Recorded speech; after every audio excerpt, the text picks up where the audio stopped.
O que você faria se, pesquisando e estudando uma profecia da Bíblia, descobrisse que o mundo vai acabar daqui a 25 anos? Qual seria a sua reação? Acreditaria? Avisaria todo mundo? Ou se calaria por medo de ser ridicularizado? E se eu dissesse que isso já aconteceu? Você quer conhecer a história? Então não perca o Está Escrito de hoje.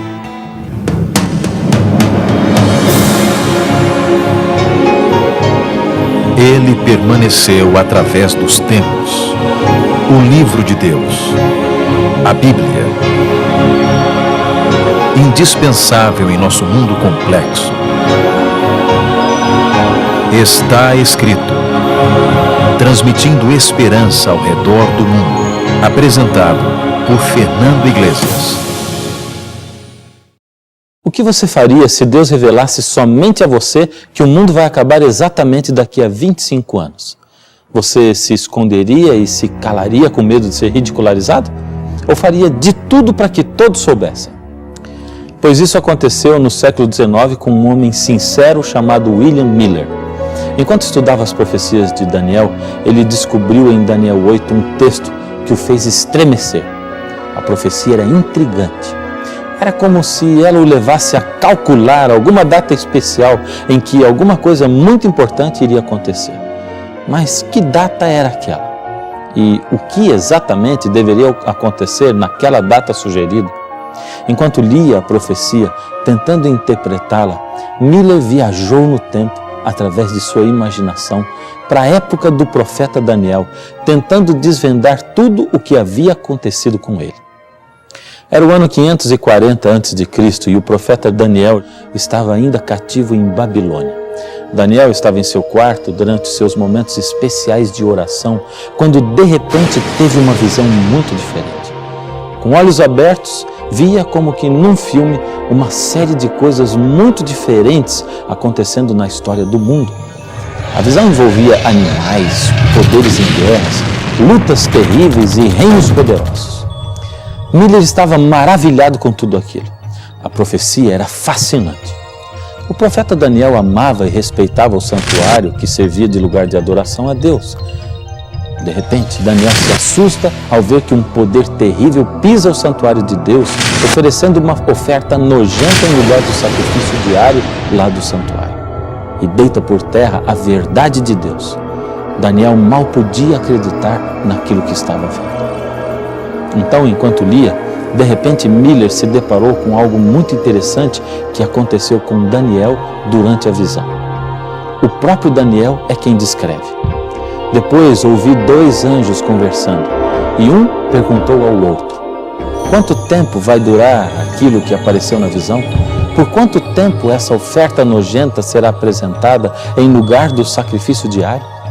E ouvi a resposta: até 2.300 tardes e manhãs, e o santuário será purificado. Daniel 8, 13 e 14. Aquela frase final ficou ecoando na cabeça de Miller.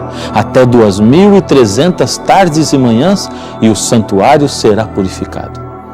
Algo dizia a Miller que aquilo deveria ser a chave profética para alguma data importante.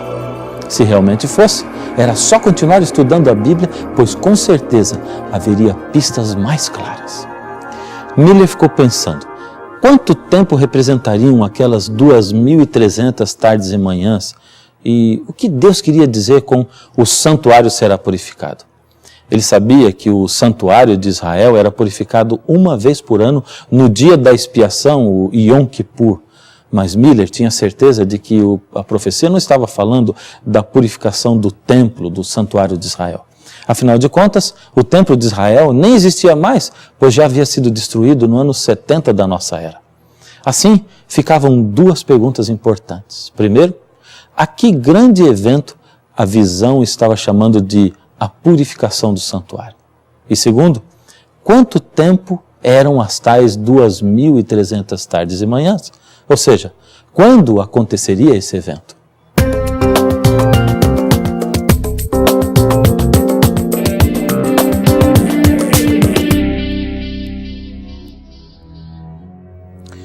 Ao continuar estudando a Bíblia, Miller encontrou declarações ainda mais curiosas em Daniel. Eu estava procurando entender o que eu tinha visto quando apareceu na minha frente um ser que parecia um homem. E eu vi uma voz humana que vinha do rio Ulai e que gritou assim: Gabriel, explique a visão a esse homem. Aí Gabriel chegou mais perto de mim e isso me deixou assustado.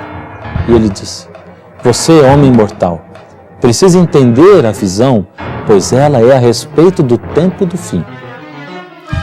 Miller se deliciou com as palavras do anjo Gabriel a Daniel, pois explicou nos mínimos detalhes o que representavam os animais da visão, quem seriam os poderes em guerra, e disse o nome de cada um dos reinos poderosos que deveriam dominar o mundo até o tempo do fim. Tudo isso está registrado em Daniel no capítulo 8. Miller mal podia esperar um momento em que o anjo Gabriel iria desvendar, declarar abertamente a Daniel o que significava aquela visão das 2.300 tardes e manhãs. Afinal, que evento ainda deveria acontecer na história e que estava sendo chamado naquela profecia de a purificação do santuário? E quando isso aconteceria? Finalmente, Miller chegou a Daniel 8, 26 e 27, onde o anjo diz a Daniel: A visão da tarde e da manhã que foi dita é verdadeira. Tu, porém, preserva, sela a visão, porque se refere a dias ainda muito distantes. Eu, Daniel, enfraqueci e estive enfermo alguns dias. Então me levantei e tratei dos negócios do rei. Espantava-me com a visão e não havia quem a entendesse. Você ficou curioso para saber o significado da profecia? Imagine como Miller ficou. Justamente no lugar em que tudo se tornou mais curioso, o anjo manda Daniel guardar a profecia e não explica mais nada. Mas como eu disse no início do programa, Miller era um homem sincero que buscava a Deus para descobrir a verdade. Por isso ele sabia que a própria Bíblia ainda iria se explicar. O segredo era apenas continuar a ler. E no capítulo seguinte, em Daniel 9, finalmente ele encontraria. Depois que Daniel enfraqueceu e não conseguiu entender a profecia, já havia passado um ano e ele ainda não havia entendido o significado daquela visão. Então, no ano 539 a.C., Daniel vestiu-se de pano de saco em sinal de humilhação, segundo o costume da época. Jejuou e orou a Deus também. Enquanto Daniel estava orando, no meio da oração, o anjo Gabriel apareceu a Daniel e disse: Daniel, eu vim explicar o que quer dizer a visão. Logo que você começou a orar, Deus atendeu o seu pedido. Deus o ama muito e por isso me mandou explicá-la a você. Portanto, preste atenção e procure entender o que eu vou dizer. Finalmente, dessa vez, Daniel, William Miller e nós vamos poder entender o significado da profecia.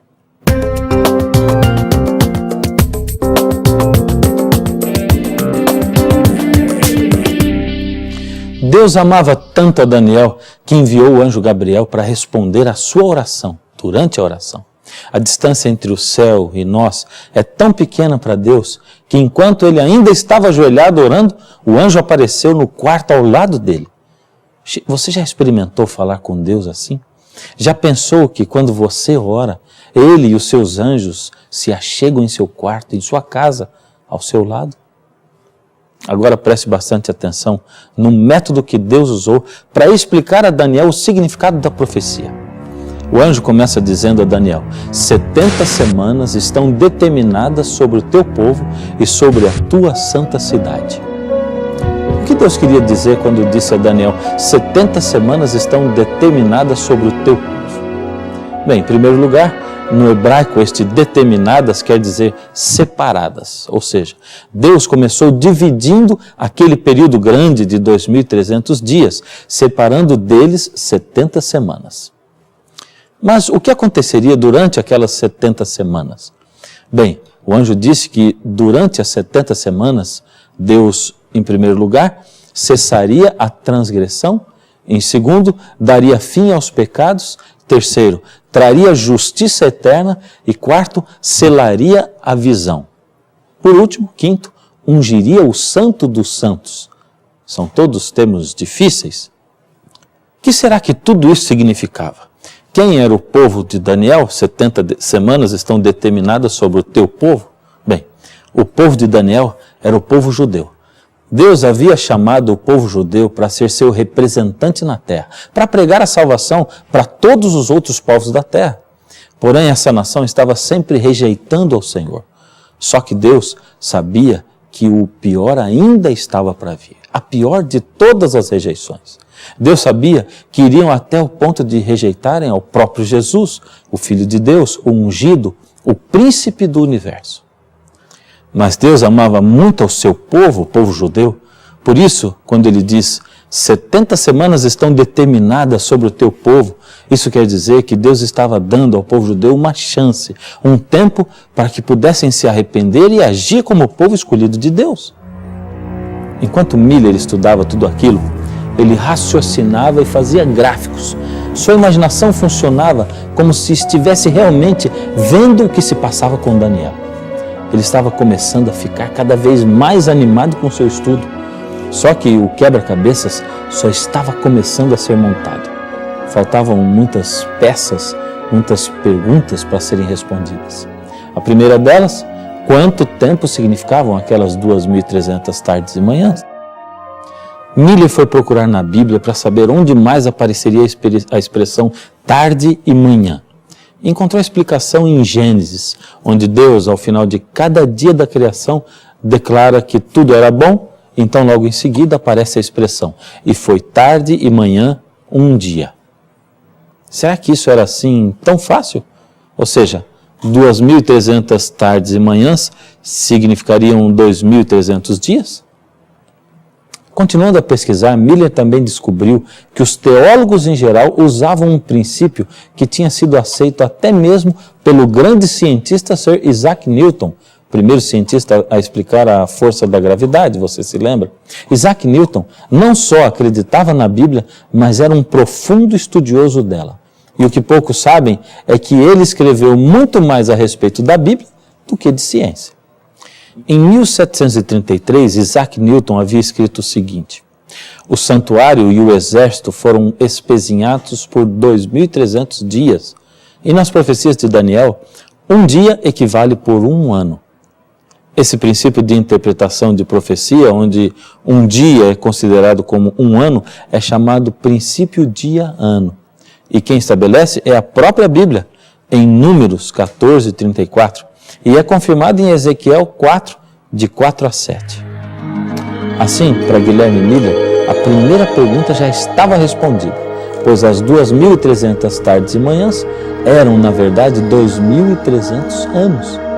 Mas isso fazia também com que as 70 semanas se transformassem, pois se uma semana tem 7 dias, 70 semanas tem 490 dias. E em profecia, 490 dias seriam iguais a 490 anos. Por isso, as 70 semanas, na verdade, eram 490 anos. Mas ainda faltava a resposta para a segunda pergunta. Quando se iniciariam os 2.300 anos?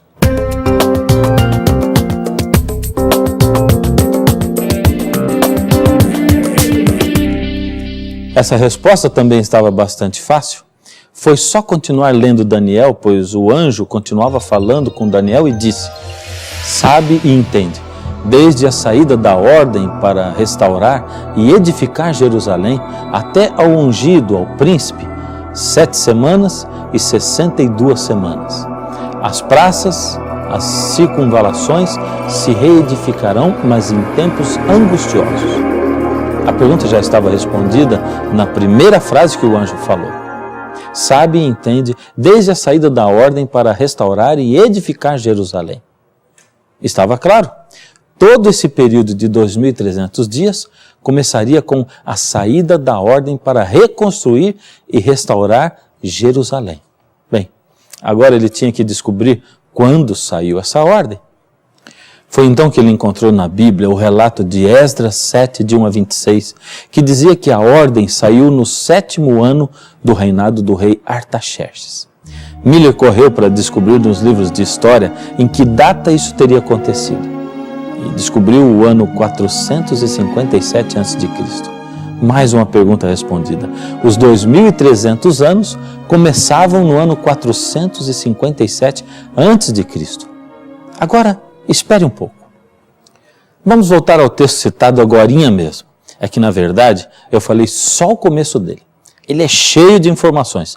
Pegue aí um pouco de fôlego e preste bastante atenção, porque eu vou continuar a ler de onde eu parei. Sabe e entende, desde a saída da ordem para restaurar e edificar Jerusalém, até ao ungido, ao príncipe, 7 semanas e 62 semanas, as praças e as circunvalações se reedificarão, mas em tempos angustiosos. Depois das 62 semanas, será morto o ungido e já não estará, e o povo de um príncipe que há de vir destruirá a cidade e o santuário, e até ao fim haverá guerra, desolações são determinadas. Ele fará firme aliança com muitos por 1 semana. Na metade da semana fará cessar o sacrifício e a oferta de manjares. Sobre a asa das abominações virá o assolador, até que a destruição que está determinada se derrame sobre ele. Você reparou quantas informações truncadas, difíceis, porém interessantes ele tem? Na verdade, ele subdivide as 70 semanas. Vamos pegar tudo por partes. A primeira coisa é que as 70 semanas estão divididas, ou seja, os 490 anos estão subdivididos em períodos menores ainda. Ao ver isso, Miller voltou aos seus gráficos. Vamos aproveitar para recordar tudo. Em primeiro lugar, a profecia dizia que, começando a contar desde o ano 457 a.C., levaria 2.300 anos para o santuário ser purificado. Mas Deus queria que todos tivessem certeza da data. Então, ele dividiu os 2.300 anos em períodos menores para serem melhor compreendidos. É assim que encontramos as 70 semanas ou 490 anos. Mas para que tudo ficasse ainda mais claro, Deus dividiu também estas 70 semanas em 7 semanas, mais 62 semanas, mais 1 semana. Agora preste bastante atenção para sentir a riqueza dos detalhes que Deus descreveu na profecia para Daniel. Depois das 62 semanas, será morto o ungido e já não estará. Você percebe da morte de quem essa profecia está falando? O que você acha que quer dizer será morto o ungido? É lógico, da morte de Jesus. Você ainda tem dúvidas? Então preste atenção na continuação do texto. Ele fará firme aliança com muitos por 1 semana. Na metade da semana fará cessar o sacrifício e a oferta de manjares. Miller percebeu algo diferente assim que leu. Voltando ao gráfico, ele olhou novamente para aquela última semana e juntou as peças do quebra-cabeças. Ao dizer que na metade da semana ele fez cessar a oferta de manjares, Deus havia dividido também essa 1 semana final ao meio. Mas o que será que a profecia queria dizer com fará cessar a oferta de manjares?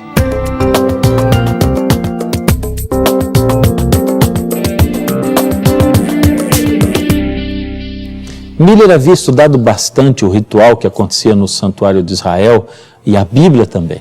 E sabia que a oferta de manjares como um todo só iria cessar de uma vez por todas quando o Senhor Jesus morresse.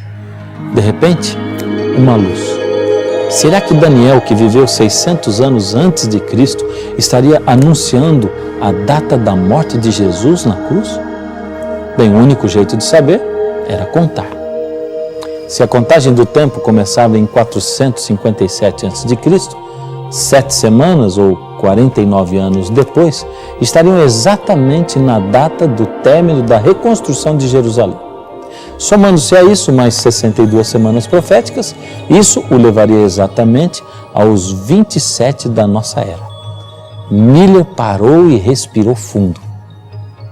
É que esse era exatamente o início daquela última semana profética, aquela que se dividia ao meio, e o que fez com que Miller respirasse fundo é que o ano 27 da nossa era foi exatamente o ano em que Jesus começou o seu ministério. Você se lembra que a profecia dizia que na metade da semana, ou seja, 3 anos e meio depois, Jesus morreria? Pois Miller estremeceu quando viu que o ano 31 da nossa era foi exatamente o ano em que Jesus morreu. Só que a semana profética terminava no ano 34 depois de Cristo. Só ali terminaria o prazo dos judeus como povo de Deus. Você se lembra? E você sabe o que aconteceu no ano 34 depois de Cristo, que marcou o fim do prazo dos judeus como povo? Eles apedrejaram a Estevão, um pregador de Deus que falava em nome de Jesus e foi apedrejado em praça pública, fazendo dele o primeiro mártir cristão e selando o tempo dos judeus como povo escolhido para a pregação do Evangelho. Mais uma vez, Miller olhou para o seu gráfico. Só faltava uma data. Bastaria somar a última parte do período para ver a data em que a profecia dizia que o santuário será purificado. Miller suava frio e as suas mãos estavam trêmulas. Somou e chegou à data final da profecia. A data era 1844. Em 1844, segundo a profecia, o santuário seria purificado. Até ali, Miller havia feito tudo certo. Mas o que seria esse acontecimento chamado na profecia de a purificação do santuário e que deveria acontecer em 1844? Miller vivia numa época em que estava acontecendo um despertamento para a pregação da volta de Jesus. Ele estava tão animado, pensando na segunda vinda de Jesus, em querer saber quando isso aconteceria, que até esqueceu de que Jesus disse que quanto ao dia e a hora da sua vinda, ninguém sabe. Miller pensou então, a Bíblia diz que na vinda de Jesus descerá um fogo do céu que purificará toda a terra. Então, a terra deve ser o santuário e a purificação do santuário deve ser a segunda vinda de Jesus. Como eu disse, Miller havia feito tudo certo até ali, mas errou ao pensar que a profecia estava dizendo que Jesus voltaria em 1844. O mais incrível é que, como Miller vivia no século XIX, ao terminar de fazer todas as contas, ele viu que a purificação do santuário aconteceria exatamente dali a 25 anos. Agora imagine só o que Miller sentiu. Ele tinha certeza de que Jesus voltaria dentro de 25 anos e ficou incomodado, pois ele não era um pregador. Por que Deus estaria chamando a ele para pregar aquilo tudo? Não podia ser. Ele nunca havia pregado antes. Tentou amenizar a sua consciência. Depois de orar muito, Miller não teve outra escolha, a não ser pregar o que ele havia estudado. Milhares de pessoas aderiram a ele, acreditando sinceramente que Jesus voltaria na primavera de 1844. Nos Estados Unidos, por volta de 2.000 pregadores anunciavam o dia da vinda de Jesus. Na Inglaterra, mais de 1.000 pastores e na Suíça, onde era proibido pregar, as crianças é que pregavam.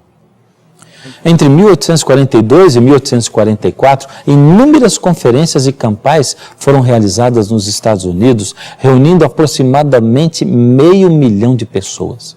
Em maio de 1844, 5 milhões de artigos sobre a segunda vinda de Jesus foram distribuídos e na imprensa, como sempre, muitos riam da fé daqueles que aguardavam o grande acontecimento. Chegou o outono de 1844. A data exata marcada, segundo estudos mais acurados, havia sido 22 de outubro de 1844. Muitos aguardaram com grande expectativa. Eles haviam fechado seus comércios, vendido bens para anunciar a vinda de Jesus. E o dia foi passando, as esperanças se acabando. Chegou a meia-noite e uma enorme decepção tomou conta de milhares de pessoas.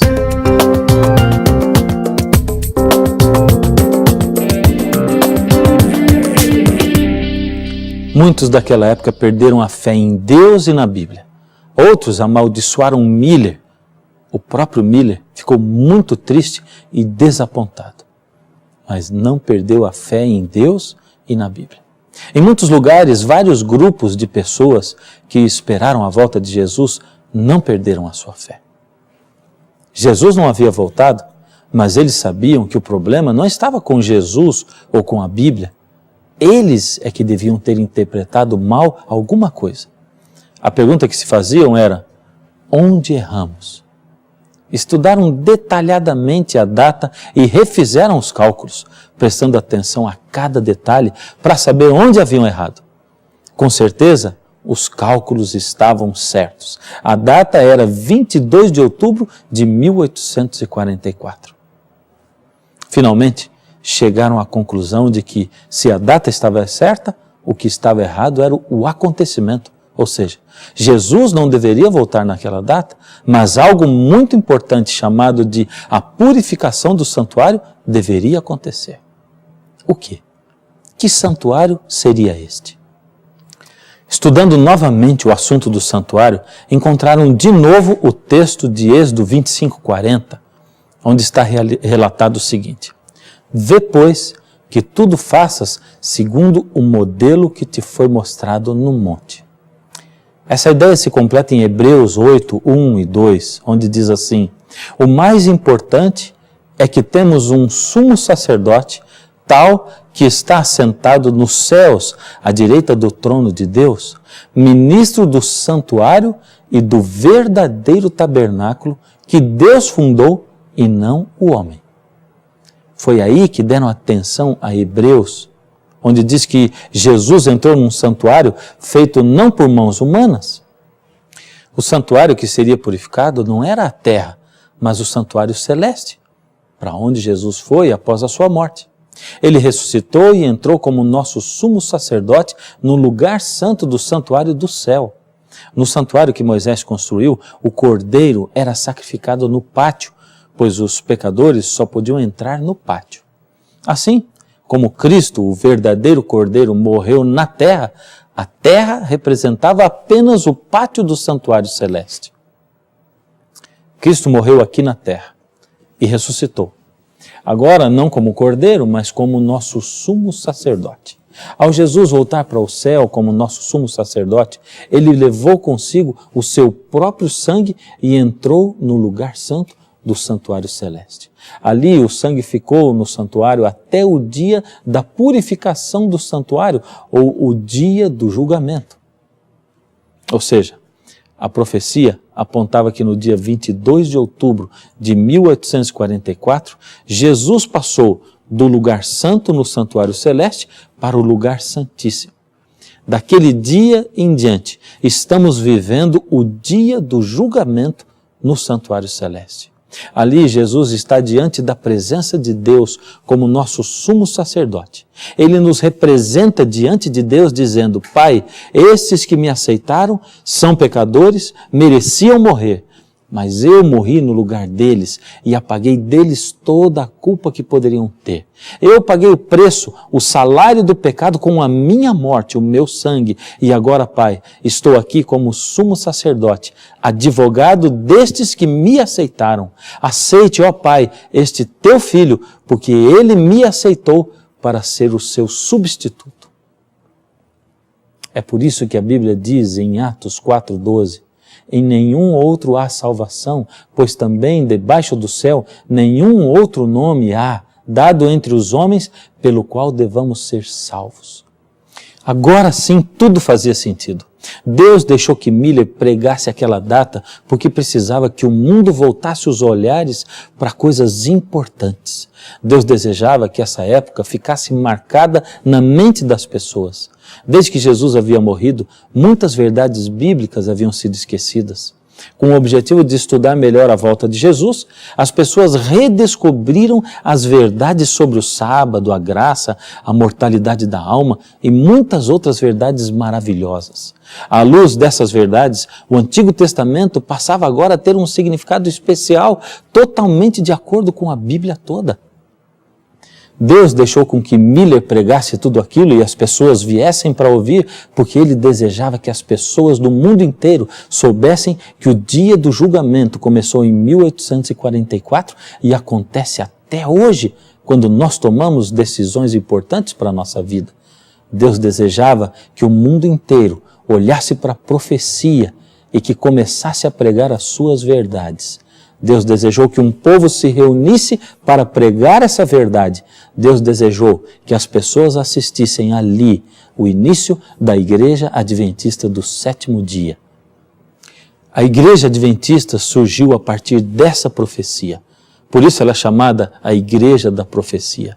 Aquele povo que não desanimou, que buscou as Escrituras, que estudou mais para se aproximar mais de Deus e que começou a pregar as verdades bíblicas que há tanto tempo haviam sido esquecidos. E foi a partir daí que as pessoas descobriram que nós estamos vivendo hoje o grande dia do julgamento. Meu nome e o seu estão sendo apresentados diante de Deus hoje. E mais uma vez a Bíblia diz para você, filho, não espere ainda uma segunda chance para se entregar a Jesus. A sua segunda chance é hoje. Esta vida é a sua única chance. É a única chance que você tem para decidir onde você vai passar a eternidade. O que você diz diante do Senhor? Sabendo que hoje o seu nome pode estar passando no santuário celestial, onde Jesus intercede por você.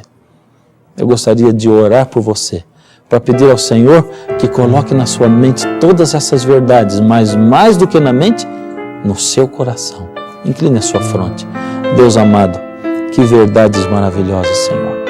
Como podemos entender a sua verdade através das profecias, como podemos ver quão maravilhoso o Senhor é e como o Senhor conhece o fim desde o princípio.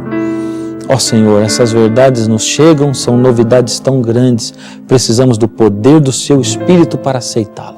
Por isso, toque no coração de cada filho e filha seu, que eles possam ver, entender e amar a Sua palavra, entregando a sua vida nas mãos do Senhor Jesus. Em nome dEle, de Jesus que pedimos. Amém.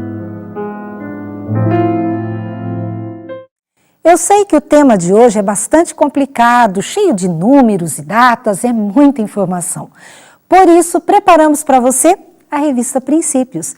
Ela traz gráficos, ilustrações e comentários, tudo para você conhecer um pouco mais deste assunto.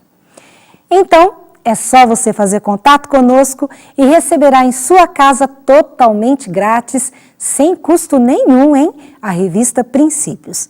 E se enquanto você estiver lendo as lições aparecer alguma dúvida, basta nos escrever, mandar um e-mail ou telefonar. E o plantão de dúvidas do Está Escrito estará à sua disposição. Faça contato, estamos esperando por você. Quem sabe você ainda ficou curioso para saber exatamente como surgiu a Igreja Adventista. Como as pessoas se reuniram e o que aconteceu depois, e até se existe mais alguma evidência bíblica, profética do surgimento dessa igreja. Ainda existem perguntas a serem respondidas. É por isso que no próximo programa nós vamos estar aqui esperando por você mais uma vez. E até lá, lembre-se, está escrito, nem só de pão viverá o homem, mas de toda palavra que sai da boca de Deus.